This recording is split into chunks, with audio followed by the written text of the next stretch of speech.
Assalamualaikum warahmatullahi wabarakatuh dan selamat datang kembali. Hari ini nih kita bakal ngobrolin sesuatu yang bener-bener jadi pondasi, ya jantungnya pencatatan keuangan setiap usaha, mau itu besar ataupun kecil. Ini adalah titik awal dari segalanya, laporan laba rugi, neraca, sampai arus kas. Yuk kita akan kupas tuntas yang namanya jurnal umum. Nah, buat Anda nih para pemilik usaha atau mungkin yang baru aja mulai belajar akuntansi, pasti pernah kan ngerasa pusing, transaksi banyak, nota numpuk, angka di mana-mana. Terus mulainya dari mana sih? Bikin sedikit overwhelmed, ya kan? Eits, tapi tenang, jangan khawatir, karena jawabannya sebenarnya simpel banget. Semuanya itu dimulai dari satu tempat. Langkah pertama yang paling ampuh buat ngendaliin keuangan bisnis Anda? Ya, dengan menguasai jurnal umum. Oke, sekarang yuk kita bedah lebih dalam. Sebelum kita pakai, tentunya kita harus ngerti dulu dong, apa sih jurnal umum itu sebenarnya? Yuk kita cari tahu bareng-bareng. Jadi gini, gampangnya bayangin aja jurnal umum itu kayak buku harian keuangannya perusahaan Anda. Setiap, dan saya ulangi ya, setiap transaksi yang ada hubungannya sama duit, mau itu penjualan, pembelian, bayar gaji, apapun, pertama kali dicatatnya ya di sini. Semuanya dicatat secara runut sesuai tanggal kejadian.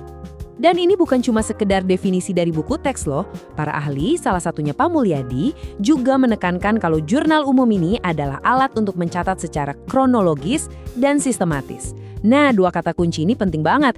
Kronologis artinya berurutan sesuai waktu, dan sistematis artinya teratur pakai aturan. Inilah kekuatannya. Sekarang Anda mungkin mikir, ini kan cuma buku catatan biasa aja. Eits, jangan salah. Jurnal umum itu jauh lebih dari sekedar catatan. Dia punya 5 fungsi kunci yang benar-benar vital buat kesehatan keuangan bisnis. Penasaran apa aja? Yuk kita lihat satu persatu. Oke, ini dia 5 fungsi utamanya. Pertama, fungsi pencatatan. Ya jelas, untuk nyatat semua transaksi, nggak boleh ada yang kelewat. Kedua, fungsi historis. Jadi semacam rekam jejak keuangan perusahaan kita. Ketiga, analisis. Di sini kita belajar membedah transaksi, mana debit, mana kredit. Keempat, instruktif. Ini yang nanti ngasih perintah untuk mindahin data ke buku besar. Dan terakhir, kelima, fungsi kontrol. Buat mastiin semuanya balance dan lengkap. 5 fungsi super penting dalam satu alat. Keren kan? Udah cukup teorinya, sekarang kita masuk ke bagian yang paling seru, praktek. Saya bakal tunjukin ke Anda betapa gampangnya bikin entry jurnal. Kita pakai contoh-contoh yang super umum, yang pasti terjadi di hampir semua bisnis. Prosesnya itu selalu sama, cuma ada 4 langkah aja. 1. Identifikasi dulu transaksinya. 2. Analisis akun apa aja yang kena pengaruh. 3. Tentukan mana yang masuk debit dan mana yang kredit.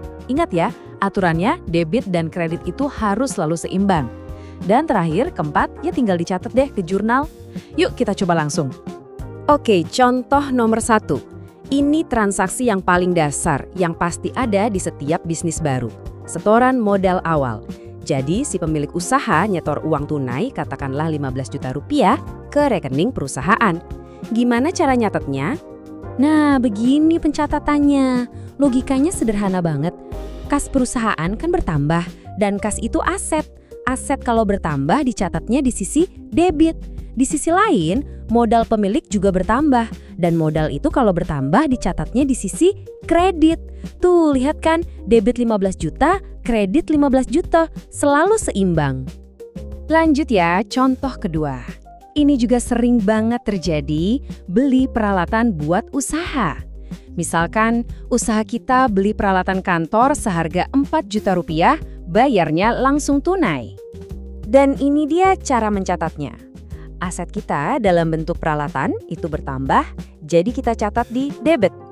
Nah, untuk beli peralatan itu kita kan pakai duit tunai. Artinya aset kita yang lain, yaitu kas, jadi berkurang. Aset kalau berkurang, dicatatnya di kredit. Jadi simpelnya, satu aset nambah, aset yang lain berkurang. Tetap seimbang kan? Oke, sekarang kita udah tahu cara kerjanya. Tapi, tunggu dulu, ada beberapa jebakan atau kesalahan umum yang sering banget terjadi.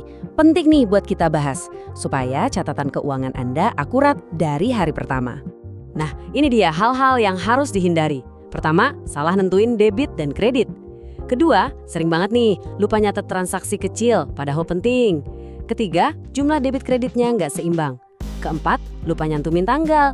Dan yang kelima, ini fatal, nggak nyimpen bukti transaksi kayak nota atau kwitansi. Pastikan Anda nggak melakukan kesalahan-kesalahan ini ya. Jadi, kesimpulannya apa? Gini, menguasai jurnal umum itu bukan cuma soal kerjaan admin atau akuntansi yang ribet. Sama sekali bukan. Ini adalah cara Anda untuk pegang kendali penuh atas masa depan keuangan bisnis Anda. Ini tentang empower, tentang kendali. Nah, Anda sekarang udah bisa dibilang menguasai jurnal umum, tapi perjalanan belum selesai. Pertanyaannya adalah, setelah semua data tercatat rapi di sini, terus diapain lagi? Kemana data ini selanjutnya? Inilah langkah berikutnya dalam siklus akuntansi yang akan kita bahas nanti. Oke, itu dia pembahasan kita kali ini. Terima kasih banyak ya sudah menonton. Semoga penjelasan singkat ini bikin jurnal umum jadi nggak seseram kelihatannya.